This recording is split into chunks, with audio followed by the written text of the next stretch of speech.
Alléluia, Alléluia, Alléluia, Alléluia, Alléluia, Alléluia. Tu es pierre, et sur cette pierre je bâtirai mon église, et la puissance de la mort ne l'emportera pas sur elle.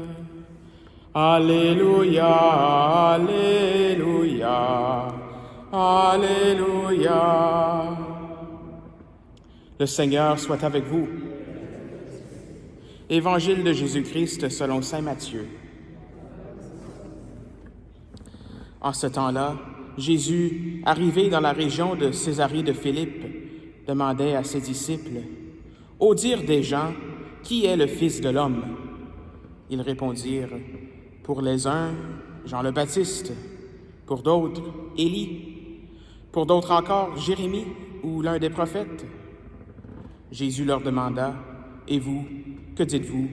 Pour vous, qui suis-je? » Alors Simon-Pierre prit la parole et dit, « Tu es le Christ, le Fils du Dieu vivant. » Prenant la parole à son tour, Jésus lui dit, « Heureux es-tu, Simon, fils de Jonas. Ce n'est pas la chair et le sang qui t'ont révélé cela, mais mon Père qui est aux cieux. Et moi, je te le déclare, tu es Pierre, et sur cette pierre je bâtirai mon Église, et la puissance de la mort ne l'emportera pas sur elle. Je te donnerai les clés du royaume des cieux. Tout ce que tu auras lié sur la terre sera lié dans les cieux, et tout ce que tu auras délié sur la terre sera délié dans les cieux. » Acclamons la parole de Dieu.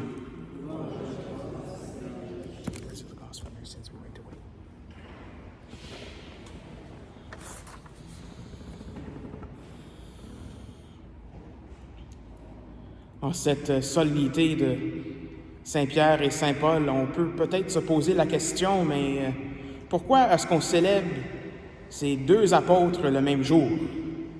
Ces deux grands hommes, deux grands apôtres comme Pierre et Paul, ne méritent-ils pas leur propre fête au cours de l'année liturgique? Je penserais que oui, en tout cas. Mais en effet, techniquement, oui, ils ont leur célébration individuelle, donc la conversion de Saint-Paul le 25 janvier et la fête de la chair de Saint-Pierre le 22 février. Donc, c'est pas bientôt, mais c'est dans le début de l'année du calendrier. Mais aujourd'hui, en portant les vêtements rouges, l'Église nous invite à considérer Saint-Pierre et Saint-Paul ensemble aujourd'hui, comme des martyrs, non pas pour honorer ce qu'ils ont fait eux-mêmes dans leur vie, mais plutôt d'honorer ce qu'ils ont en commun, pour ce qu'ils ont obtenu la couronne du martyr. Et ça, c'est leur foi inébranlable dans le Christ, le Fils du Dieu vivant.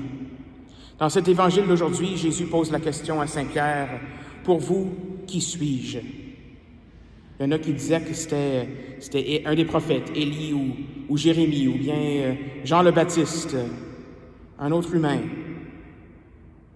Mais pour Pierre, par inspiration divine, certainement, il dit « Tu es le Christ, le Fils du Dieu vivant. » Et ça, cette profession de foi a tout changé pour lui. Cette profession de foi en Jésus, qui est le Fils de Dieu, en la divinité du Fils de Dieu incarné.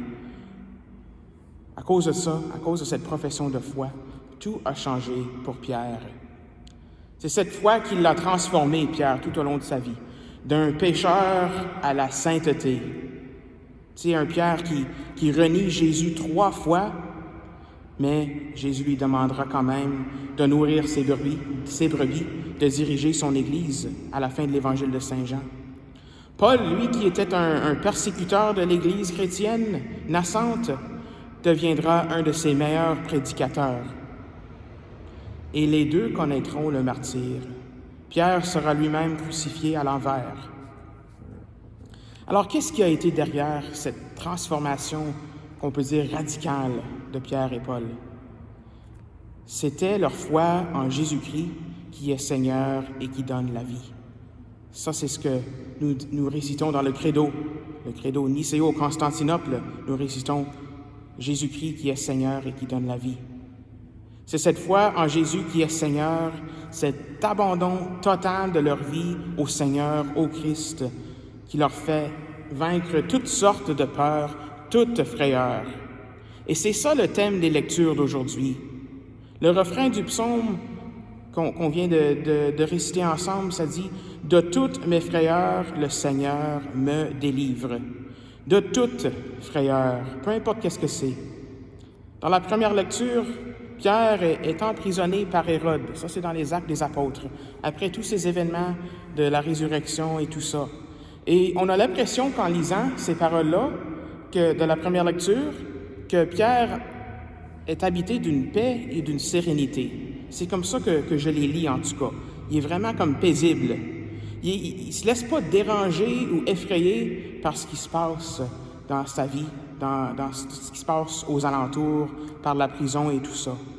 Parce qu'il sait que sa vie appartient au Christ qui est Seigneur et qui donne la vie, qui est le Fils de Dieu. Saint Paul, même dans la deuxième lecture, il dit « Tous m'ont abandonné. Le Seigneur, lui, m'a assisté. Il m'a rempli de force pour que, par moi, la proclamation de l'Évangile s'accomplisse jusqu'au bout et que toutes les nations l'entendent. » Paul aussi n'est pas habité par la peur ou la frayeur, par des gens qui l'ont abandonné. La peur, la frayeur ne sont pas là pour Paul, car Paul reçoit sa force par sa foi dans le Christ, le Fils du Dieu vivant. Et même, c'est pour ça que je pense à la peur, en tout cas, c'est parce que c'était le thème des lectures tout au long de la semaine, même le dimanche dernier, en tout cas. Donc, on a lu cette semaine du livre de la Genèse, Abraham, qui lui a été demandé par Dieu de quitter son pays, sa terre, sa famille, pour suivre le Seigneur. Et le Seigneur lui donne une promesse, une grande descendance. Donc, Abraham a dû avoir peur avec tout ça, mais il savait que le Seigneur lui protégerait, le Seigneur serait avec lui. Même, je retourne au dimanche, je n'étais pas ici, mais je sais qu'on a lu du livre du prophète Jérémie. Et le prophète Jérémie, quand il annonçait son message de repentance, tous voulaient lui dire de se taire et tout ça, tous voulaient lui mettre de l'oppression, ou l'opprimer, ou le supprimer, si on veut. Mais Jérémie continue à dire « Le Seigneur est avec moi, tel un guerrier redoutable. Mes persécuteurs trébucheront, ils ne réussiront pas. » Et Jésus lui-même, dans l'Évangile du dimanche dernier, dit 3 fois « Ne craignez pas ». Et il dit finalement « Quiconque se déclarera pour moi devant les hommes, moi aussi je me déclarerai pour lui devant mon Père qui est aux cieux. » Alors ça, c'est beaucoup de Bible aujourd'hui, mais en tout cas, d'un peu partout. Mais c'est notre opportunité ici à la messe aujourd'hui, dans cette solennité de Saint-Pierre et Saint-Paul. Nous allons professer notre foi en Jésus qui est Fils du Dieu vivant. Nous allons le recevoir par cette Eucharistie, alors que par l'intercession de Saint-Pierre et Saint-Paul aujourd'hui, nous puissions nous aussi, comme eux, goûter de jour en jour, de plus en plus, ce verset du psaume « De toutes mes frayeurs, le Seigneur me délivre ».